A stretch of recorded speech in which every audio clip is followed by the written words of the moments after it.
Their motto is to protect and serve, but today the federal government says 4 East Haven police officers were not doing that. In fact, they say they were racial profiling. Now, the investigation has been going on for some time. Sir,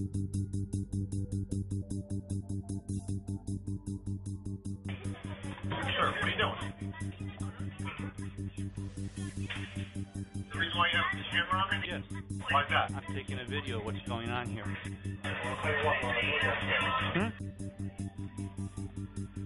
It was intimidation, it was fear, that's the way it works.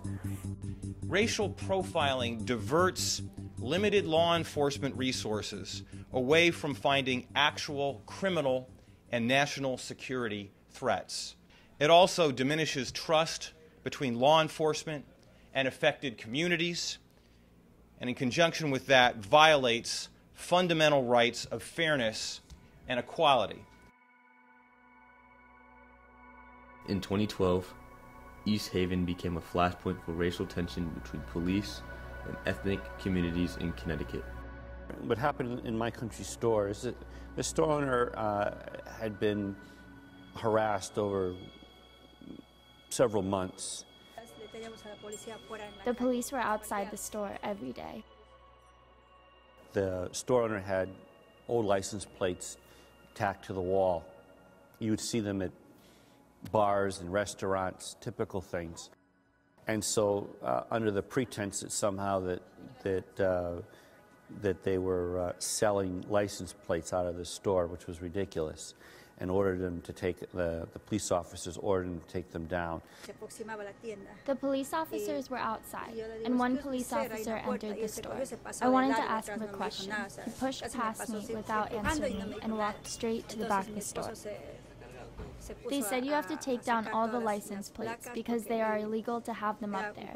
My husband began to take them down. It took a while because they were screwed in. Then, while they were taking them down, Reverend Manship showed up. And the 15 or 17 second video basically was an exchange between the officer and myself. Asked me a question, what I was doing, taking a videotape. He said, I'll tell you what I'm going to do with that camera. Came around and arrested me. For this community, the arrest of Reverend Manship was the last straw. Tension exploded onto the streets of East Haven.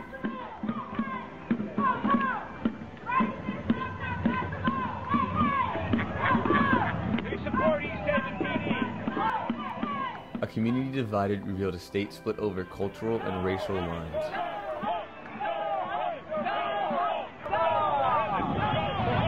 Go back to Mexico! The yard needs cutting! Go home, scumbag!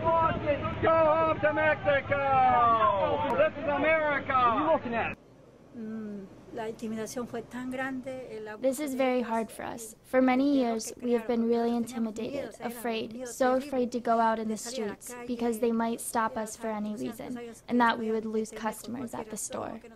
It's always been, for me, about protecting the community and our parishioners here.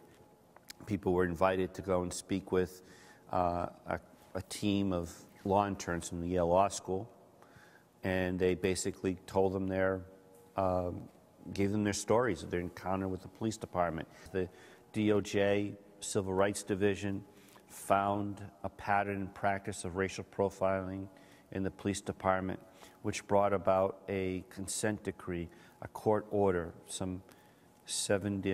over nearly 70 pages of reforms that the police department in East Haven have to do.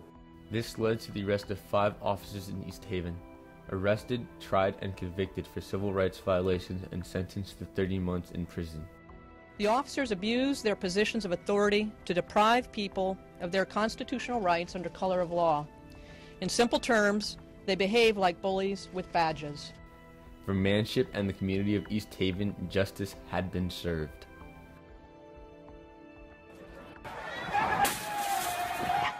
While East Haven begins a healing process, racial tensions continue to flare up, not only in Connecticut, but across the nation.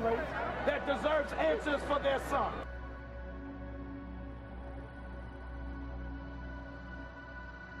We have allowed our criminal justice system to get out of balance.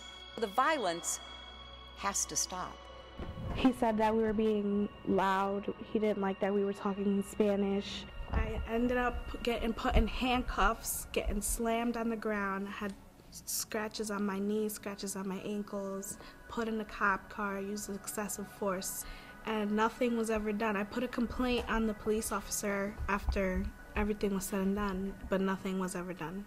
For the people that are supposed to protect you, act like I was an animal or something, you know what I mean? Like, that's not, I'm a human just like you. Just because I speak a different language doesn't make me any different than you.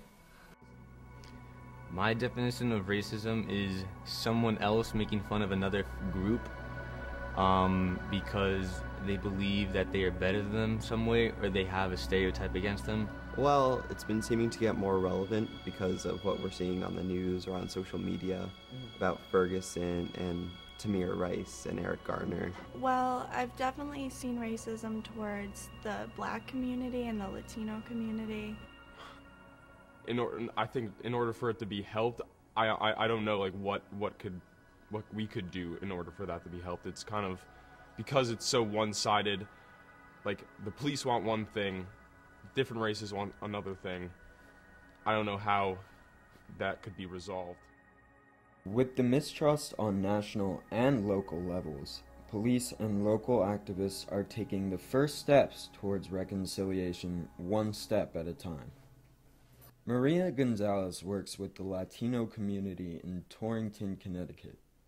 5 years ago, she took the first step by contacting the mayor and asking for a meeting. When I got back from my house to open the door and have this meeting, there was a bunch of police officers outside, and I said, oh my God, I'm in trouble now. and everybody was there waiting for me, so it was like probably 10 police officers that night. And like probably, I will say maybe 40 or 50 community members, you know, people from the youth. We just started the meeting. It was very emotional. I don't think there was a dry eye at that meeting. Everybody was crying, especially the young people that was feeling the way that they was feeling about, you know, what with the police. And one of the police officers, a detective that was there, he told me that night he went home and he couldn't sleep. Remember, because he was remembering everything that happened at that meeting and seeing them crying, you know, because I guess they didn't even know, the police didn't even know. I would definitely say it's been different. Like I said, at the time I felt the tension, and you know, I wasn't a driver or anything at the time, so I had never been pulled over and profiled like that or anything, but I feel that they definitely looked at us differently before the meetings with Maria and stuff, before the cultural workshops. They definitely had a lower level of respect for us. Police across the state have begun to reflect on their interactions with minority communities and now are making changes. Turn on a movie. You know, put on any movie. What are you going to see when the cops show up? Usually it's going to be the racist cop. TV show, what are you going to see? A racist cop. Turn on the news. It's stories about police brutality and racism and cops. And so people have that, some people are going to have that, you know, image in their mind when we show up. So cops know that, and we have to be cognizant of that and be extra careful to communicate as best we can, not come off as military and overbearing. And it's just a fact of society now. The job has changed. There's a stigma attached to being a police officer now, and a lot of it falls on us. There are so many police officers out there every day, inspiring trust and confidence, honorably doing their duty, putting themselves on the line to save lives. There are police departments already deploying creative and effective strategies, demonstrating how we can protect the public without resorting to unnecessary force. When the relationship is better between us and the police and they're just doing their job instead of harassing us, the community doesn't look at us the same. They look at us as, oh, you know, we're regular people too. We're just like you. When it comes to relations between police and the communities they serve, responsibility lies with both sides to take the first steps towards improving communication and building respect.